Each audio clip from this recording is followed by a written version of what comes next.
Bonjour à tous et bienvenue dans cette matinale RCF 8h10. Ce matin, je vous propose de nous arrêter sur une période sombre et méconnue de notre histoire. Pendant l'occupation française, le marché de l'art se portait à merveille dans notre pays, alors que la plupart des habitants subissaient privation. Un marché de l'art alimenté par la spoliation des familles juives. Au mémorial de la Shoah à Paris se tient actuellement une exposition. Elle retrace cette histoire et montre comment aujourd'hui, ces questions de spoliation des œuvres d'art hantent encore les musées publics comme les collections privées. Emmanuelle Pollack, bonjour. Bonjour Stéphanie. Vous êtes la commissaire de cette exposition, vous êtes aussi l'auteur d'un livre publié chez Talendier sur ce sujet. Le marché de l'art sous l'occupation, c'est 6 ans de travail, je crois, et d'enquête en France et dans le monde. Alors pourquoi, 75 ans après la guerre, est-il important de parler de ces affaires au regard de la Shoah, de l'extermination des Juifs? Est-ce que ces questions de tableaux, de sculptures, d'œuvres d'art, est-ce que c'est vraiment important? C'est vraiment important. C'est vraiment important parce que ce sont les témoins, peut-être les derniers témoins, de ces exactions dont ont été victimes les familles de spoliation. Il faut savoir que la spoliation artistique s'inscrit dans un continuum qui va, comme vous venez de le rappeler très justement, de la stigmatisation d'une population à son éradication de la vie économique, à sa spoliation, son arianisation, son pillage, l'internement de cette population dans des camps français, puis sa déportation dans les camps allemands et son extermination. Alors oui, donc c'est vraiment un élément de la chaîne de la solution finale, c'est exactement un élément de la chaîne, exactement. Ça s'inscrit dans ce continuum et pour moi, c'est un combat de rappeler cette mémoire parce que lorsqu'on regarde un tableau, eh bien, il ne faut pas oublier que derrière ce tableau, il y a eu des personnes, que ce soit les artistes eux-mêmes, parce qu'il y a eu des artistes juifs aussi qui ont vu leurs ateliers entièrement pillés ou dont on a perdu vraiment toute trace avant qu'ils ne soient eux-mêmes déportés. Et puis, il y a des grands tableaux de maîtres qui ont appartenu à des grandes familles. Alors, pas uniquement des juifs, il y a aussi beaucoup d'aristocrates. Mais ces persécutions ont fait que les tableaux ont connu des pérégrinations et qu'il m'importe de rappeler ces pérégrinations parce que ces pérégrinations rappellent ce qui s'est passé lors de la Seconde Guerre mondiale. Alors, quand on parle des œuvres d'art spoliées aux familles et aux collectionneurs juifs, de quoi parle-t-on exactement? Alors, on peut parler d'œuvres, de chefs-d'œuvre comme par exemple des Matisse, des Picasso, qui sont quelquefois en déshérence dans des grandes collections. Ça veut dire quoi, déshérence? En déshérence, qui manquent, qui ne sont pas revenus, qui n'ont pas été retrouvés. Aujourd'hui encore? Aujourd'hui encore, oui, on a des exemples absolument incroyables. Moi-même, avant de me mettre à travailler sur ce sujet, je n'imaginais pas qu'on pouvait perdre un Matisse, deux Matisse, ne pas retrouver la trace et que finalement, on allait retrouver cette trace dans une fondation privée près de Oslo, en Norvège. Chaque œuvre d'art a sa propre histoire, ses particularités, et faire les recherches de provenance comme nous demandons à ce que les musées, à ce que les galéristes, à ce que les marchands d'art fassent ces traçabilités, on permet de remettre l'œuvre dans son contexte historique. Est-ce qu'on a une idée des quantités, des volumes que cela représente en matière d'œuvres d'art? Je vais vous donner une idée pour la France. 100 000 œuvres transférées de France en Allemagne. 60 000 revenus lors de l'immédiate après-guerre et restitués, 45 000 de ces objets culturels ont été restitués lors de l'immédiate après-guerre. Le différentiel est donc de ces 40 000 que nous avons perdus pendant les combats, pendant les événements, et les 15 000 qui sont revenus en France et dont on n'a pas retrouvé repreneur pour la moitié. Pour certains d'entre eux, le gouvernement français, entre 1950 et 1953, a décidé d'en vendre 13 000 par les domaines. De les vendre? De les vendre purement et simplement. Pourquoi? Parce qu'il fallait passer à autre chose, tourner à autre chose. Une commission de choix composé de conservateurs de musées a été créé et ils ont choisi les œuvres les plus importantes qui sont devenues les MNR, les Musées Nationaux Récupération, 2000 œuvres parmi les plus fameuses, parmi les plus importantes qui sont maintenant déployées. Qui n'ont pas été vendues donc. Qui n'ont pas été vendues, qui sont conservées dans les musées nationaux. On demande pour le respect des victimes, pour la nécessité de rappeler et d'alerter le public, on souhaiterait que de plus en plus des cartels soient là mentionne... Alors on va revenir, Emmanuel Pollack, à tout cela, mais d'abord je voudrais qu'on revienne à l'histoire. Et ces œuvres d'art, pourquoi ont-elles été volées, supprimées, à quel titre? Quelle est l'idéologie derrière? L'idéologie derrière, c'est tout d'abord Hitler qui veut réglementer les beaux-arts dès 1935. Très très vite, il a par 2 fois échoué à entrer à l'école des beaux-arts de Vienne, et pour lui les beaux-arts sont très importants. Il va avec Goebbels édicter les règles qui vont opposer l'art moderne, qu'on appellera art dégénéré, Entartete Kunst en Allemagne, et l'opposer au grand art allemand, à ce que les Allemands doivent maintenant apprécier.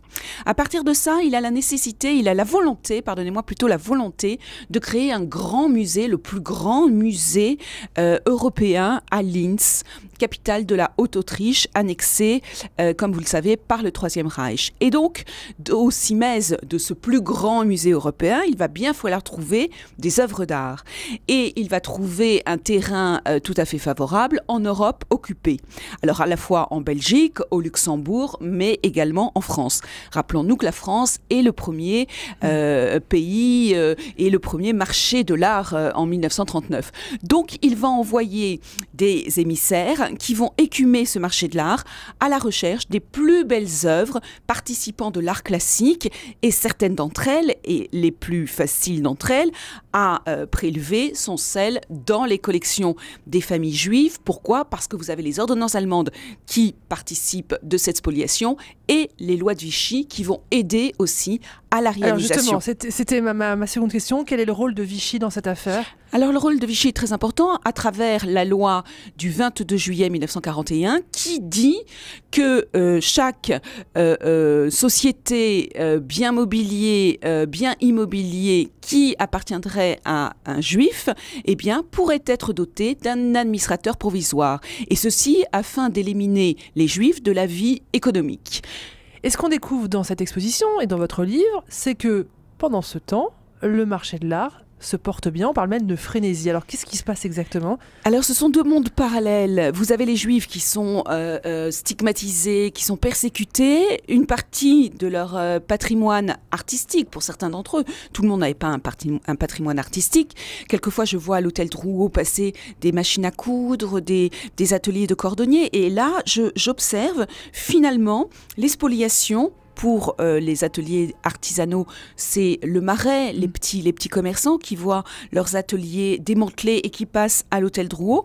Et puis pour les grandes familles, ceux qui détenaient du patrimoine artistique, eh bien, certaines œuvres vont arriver sur le marché de l'art. Marché d'art florissant. Vous donnez une idée, en 1942, à peu près 2 millions d'objets transitent sur ce marché de l'art.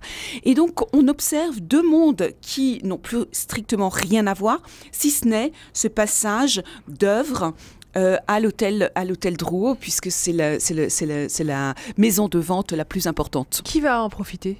À qui ça profite, ces spoliations? Ça profite aux marchands français, ça profite aux marchands allemands, aux intermédiaires, ça profite aux commissaires-priseurs, aux experts, aux intermédiaires, aux transporteurs. Vous avez tout un monde qui profite effectivement de ce cynisme à nul autre pareil, parce que pendant qu'on déporte des Juifs, on vend leur patrimoine également dans les grandes ventes aux enchères. Et tout ce petit monde qui s'enrichit, que va-t-il devenir à la Libération? La période de l'épuration sera véritablement assez douce. Ces personnes seront assez peu inquiétées. Mon propos n'a jamais été d'être Madame l'épuration et de vouloir... moi, ce que je veux montrer, ce sont les faits, rien que les faits. Alors les faits, quels sont-ils? Dans l'exposition, ce qui est important, c'est de montrer les documents originaux, de les montrer, de les faire sortir des archives nationales, du Centre de la documentation juive contemporaine qui est abrité au mémorial de la Shoah, et de montrer à travers ces documents ce qui s'est passé réellement. Et donc vous avez par exemple des études de commissaires-priseurs qui sont dédiées à la vente de biens israélite, vente de biens juifs. Vous avez mis des guillemets avec vos mains. Voilà, et également, donc ces études vont participer à l'hallali, au démantèlement des biens appartenant principalement aux familles. Et tout ce petit monde, en fait, après-guerre, j'avance un peu, mais finalement s'en sortira très bien. Ils feront des ventes au profit des enfants juifs.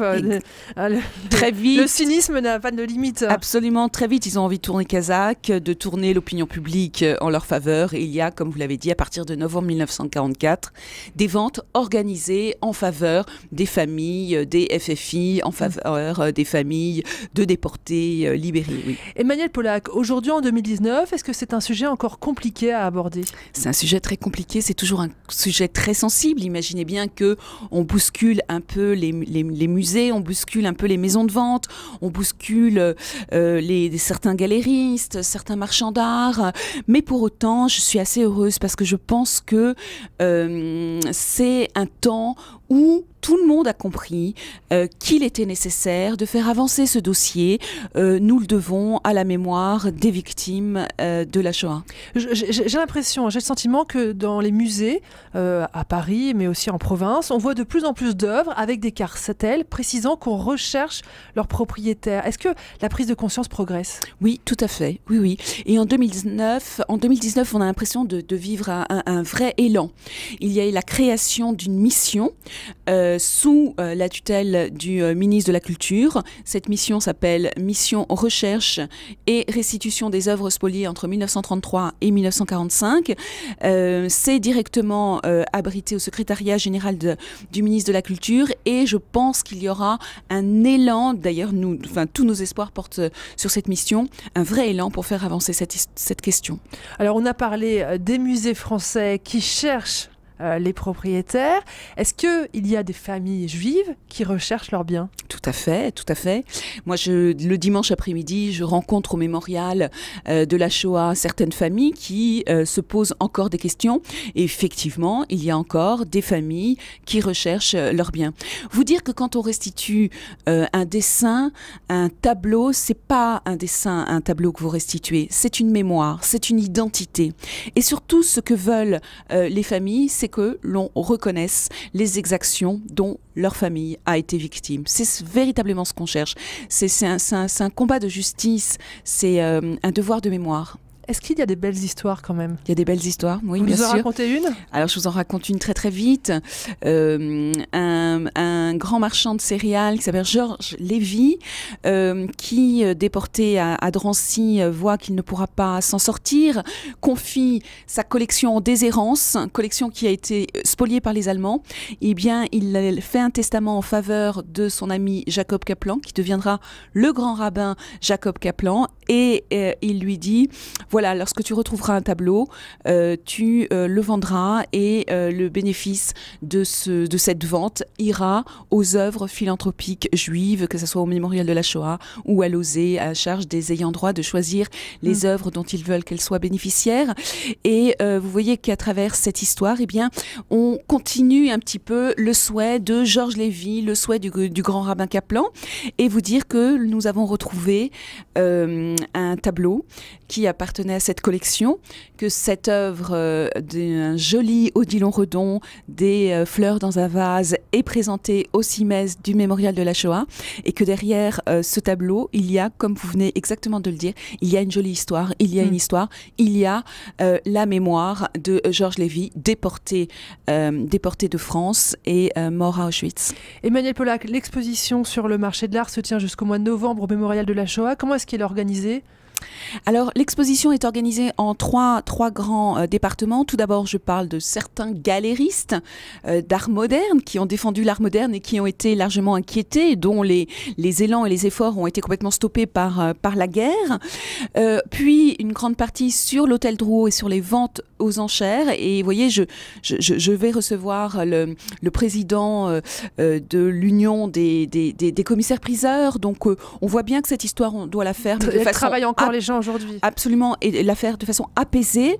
Et puis, il y a une dernière salle que j'aime énormément, qu'on appelle l'atelier du chercheur de provenance, dans lequel je montre des œuvres revenues d'Allemagne, après un travail réalisé avec les familles.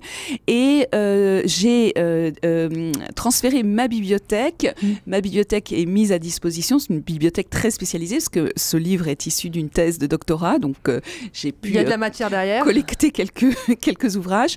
Je la mets à disposition du public, et le dimanche après-midi, nous nous rencontrons et je peux renseigner les familles qui le désirent, et je raconte également l'histoire de ces tableaux qui racontent beaucoup de choses. Et les gens viennent facilement, ils ont des... Les gens viennent, on a une ambiance assez intéressante. D'abord, présenter ces œuvres au CIMES du Mémorial de la Shoah, ça a une certaine tenue, me semble-t-il. Et également, nous avons voulu, en présentant les documents, eh bien, éviter toute forme de pathos, éviter véritablement, mais pour autant, c'est, nous dit-on, on a des retours assez gratifiants. Qui nous disent que effectivement il y a une certaine sensibilité qui se dégage, et c'est un sujet qui était assez peu traité. C'est un sujet qu'on découvre. Je finis ces bonnes phrases. Emmanuelle Pollack, pour terminer l'entretien, finalement, quel message vous voulez faire passer aux visiteurs ? Moi, je veux dire que il est grand temps que nous poursuivions ces histoires et ces recherches de provenance. Si j'avais un mot à retenir, ça serait provenance. Provenance, c'est d'où on vient, c'est très important. Et les œuvres ont leur provenance. Et les œuvres doivent être présentées dans les musées avec leur provenance. Ça, c'est très important. On aura compris avec vous qu'un tableau, il n'y a pas que l'artiste, il y a aussi ceux qui lui ont fait confiance et qui l'ont acheté et l'ont fait voir au public. Merci beaucoup Emmanuelle Pollack. Cette exposition au Mémorial de la Shoah sur le marché de l'art sous l'occupation, ça se tient jusqu'à novembre. Et puis il y a ce livre aux éditions Talendier, Le marché de l'art sous l'occupation 1940-1944. Merci beaucoup. Merci.